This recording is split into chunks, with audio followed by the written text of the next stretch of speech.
ما من قطرۃ تقطر من عرق زائر الحسین. اللہ اکبر، اللہ اکبر.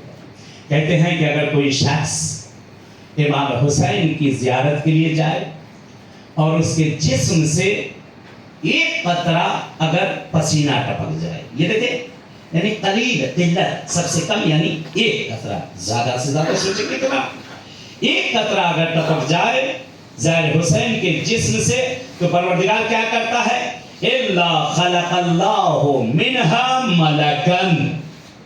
خداوند عالم جو زائر حسین کے جسم سے پسینہ زمین پر گرا ہے اس سے ایک ملک کو پیدا کرتا ہے، ایک فرشتے کو پیدا کرتا ہے. زائر حسین، آپ کا پسینہ اور اللہ آپ کے پسینے سے ملک کا خلق کرنا. اس ملک کا کام کیا ہے؟ اللہ نے جب اس کو پیدا کر دیا تو کہیں یسبح اللہ، وہ اللہ کی تسبیح کرتا ہے، اللہ کی مدح کرتا ہے.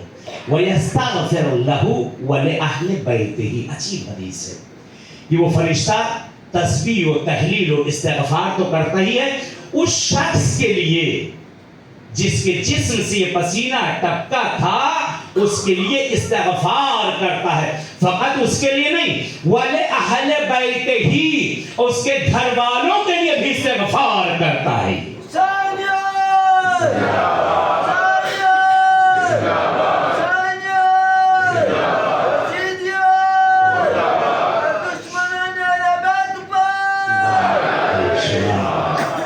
کب تک کرے گا یہ فرشتہ؟